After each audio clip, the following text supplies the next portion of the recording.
بسم اللہ الرحمن الرحیم۔ دستور ٹی وی کے ناظرین السلام علیکم۔ ناظرین، درندگی اور سفاکیت کی اس سے بڑھ کر داستان کیا ہوگی کہ سندھ کے علاقے سانگڑ میں ایک غریب شخص کا اونٹ کسی جاگیردار وڈیرے کے کھیت میں چلا گیا۔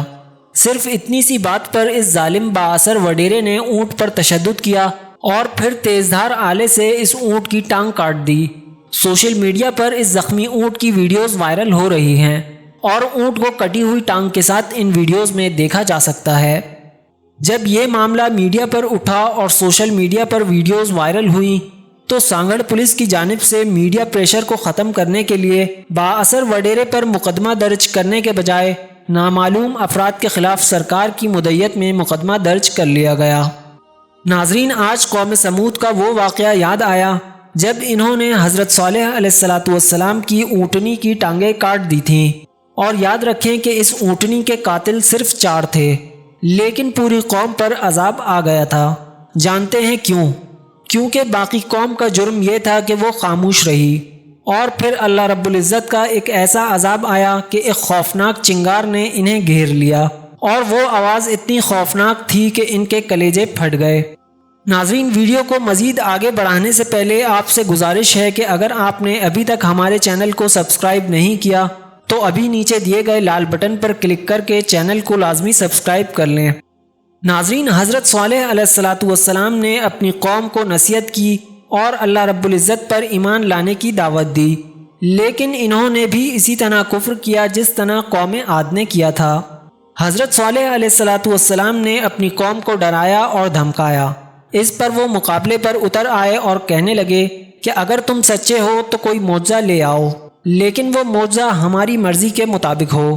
اس سرکش قوم نے آپ سے یہ معجزہ طلب کیا کہ آپ اس پہاڑی کی چٹان سے ایک گابن اونٹنی نکالیے جو خوب فربا اور ہر قسم کے عیوب و نقائص سے پاک ہو۔ چنانچہ آپ نے چٹان کی طرف اشارہ فرمایا تو وہ فوراً ہی پھٹ گئی، اور اس میں سے ایک نہایت ہی خوبصورت و تندرست اور خوب بلند قامت اونٹنی نکل پڑی جو گابن تھی، اور نکل کر اس نے ایک بچہ بھی جنا، اور یہ اپنے بچے کے ساتھ میدانوں میں چرتی پھرتی رہی۔ اس بستی میں ایک ہی تالاب تھا جس میں پہاڑوں کے چشموں سے پانی گر کر جمع ہوتا تھا۔ آپ نے فرمایا کہ اے لوگو، دیکھو یہ معجزے کی اونٹنی ہے، ایک روز تمہارے تالاب کا سارا پانی یہ پی ڈالے گی اور ایک روز تم لوگ پی لینا۔ پھر آپ نے قوم سمود کے سامنے یہ تقریر فرمائی کہ اے میری قوم، اللہ رب العزت کو پوجو، اس کے سوا کوئی معبود نہیں۔ بے شک تمہارے پاس تمہارے رب کی طرف سے روشن دلیل آئی ہے، یہ اللہ کا ناکہ ہے تمہارے لیے نشانی، تو اسے چھوڑ دو کہ اللہ کی زمین میں کھائے، اور اسے برائی سے ہاتھ نہ لگاؤ کہ تمہیں دردناک عذاب آ جائے۔ چند دن تو قوم سمود کے لوگوں نے اس تکلیف کو برداشت کیا کہ ایک دن ان کو پانی نہیں ملتا تھا، کیونکہ اس دن تالاب کا سارا پانی اونٹنی پی جاتی تھی۔ اس لیے ان لوگوں نے طے کر لیا کہ اس اونٹنی کو قتل کر ڈالیں۔ چنانچہ اس قوم میں قدار بن سالف، جو سرخ رنگ کا بھوری آنکھوں والا اور پستہ قد کا آدمی تھا، ساری قوم کے حکم سے اس اونٹنی کو قتل کرنے کے لیے تیار ہو گیا۔ حضرت صالح علیہ السلام منع کرتے رہے، لیکن قدار بن سالف نے پہلے تو اونٹنی کے چاروں پاؤں کاٹ ڈالے، پھر اس کو ذبح کر دیا، اور انتہائی سرکشی کے ساتھ حضرت صالح علیہ السلام سے بے ادبانہ گفتگو کرنے لگا۔ چنانچہ اللہ رب العزت کا ارشاد ہے کہ بس ناکہ کی کوچیں کاٹ دیں، اور پھر اپنے رب کے حکم سے سرکشی کی، اور بولے کہ اے صالح، ہم پر لے آؤ جس عذاب کا تم وعدہ دے رہے ہو، اگر تم رسول ہو۔ اس پر حضرت صالح علیہ السلام نے کہا کہ اچھا، اب تم 3 دن تک اپنے گھروں میں رہ سہ لو، اس کے بعد تم ہلاک کر دیے جاؤ گے۔ وہ لوگ ڈرنے کے بجائے صالح علیہ السلام کو دھمکیاں دینے لگے کہ اگر تم سچے ہو تو لے کر آ جاؤ عذاب۔ اس کے بعد وہ مشورہ کرنے لگے کہ آج رات صالح علیہ السلام کو بھی مار ڈالو۔ انہوں نے آپس میں قسمیں کھا کھا کر یہ عہد کیا کہ آج ہی صالح علیہ السلام اور ان کے گھر والوں پر چھاپا ماریں گے، اور اس کے وارثوں سے کہہ دیں گے کہ ہم اس کی ہلاکت کے وقت موجود نہیں تھے، اور ہم بالکل سچے ہیں۔ اب یہ لوگ حضرت صالح علیہ السلام کے گھر کی طرف چلے۔ ان کا گھر پہاڑ کی چوٹی پر تھا۔ جب یہ لوگ پہاڑ پر چڑھ رہے تھے تو زمین نے ہچکولے کھانے شروع کر دیے۔ ایک چٹان اوپر سے آئی اور ان تمام کو پیس کر رکھ دیا۔ ان 9 لوگوں کی ہلاکت کے ساتھ ہی اللہ رب العزت کے عذاب کی شروعات ہو چکی تھی۔ چنانچہ حضرت صالح علیہ السلام نے اپنے ساتھیوں سمیت اس بستی کو چھوڑ دیا۔ صبح ہوئی تو لوگوں نے عجیب منظر دیکھا کہ قوم سمود کے تمام لوگوں کے چہرے زرد تھے۔ وہ سب رونے لگے کیونکہ عذاب کے آثار نمودار ہونا شروع ہو چکے تھے۔ دوسرے دن تمام کے چہرے سرخ اور تیسرے دن سیاہ ہو چکے تھے۔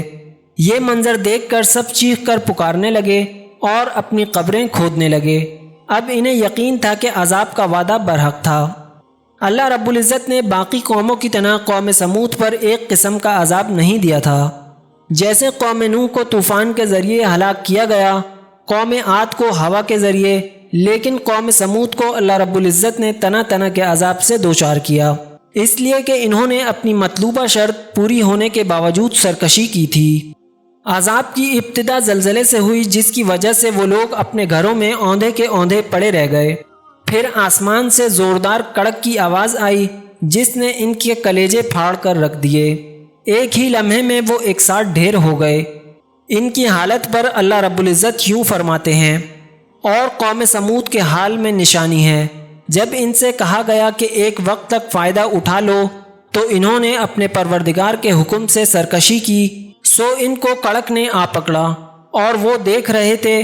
پھر وہ نہ تو اٹھنے کی طاقت رکھتے تھے اور نہ مقابلہ ہی کر سکتے تھے۔ ناظرین، اس قوم کے آثار آج تک باقی ہیں۔ مدینہ منورہ کے شمال مغرب میں ان کے گھر موجود ہیں۔ اب یہ علاقہ مدائن صالح کے نام سے مشہور ہے۔ قرآن مجید کی سورہ نمل میں اللہ رب العزت فرماتے ہیں، سو یہ ان کے گھر ہیں جو ان کے ظلم کے سبب سے ویران پڑے ہیں، بے شک اس میں دانش مندوں کے لیے عبرت ہے۔ اللہ رب العزت نے ان کے گھروں کو نشانی کے طور پر باقی رکھا تاکہ آنے والوں کے دلوں میں کسی قسم کا شک نہ رہے۔ ہجرت کے وقت حضرت صالح علیہ السلام نے فرمایا کہ میں نے تم لوگوں کی خیر خواہی چاہی، لیکن تم لوگ خیر خواہوں کو پسند نہیں کرتے۔ اس کے بعد حضرت صالح علیہ السلام ایمان لانے والوں کے ساتھ فلسطین کے علاقے رملہ کے قریب آ کر آباد ہو گئے اور باقی زندگی وہیں گزاری اور یہیں آپ کی وفات ہوئی۔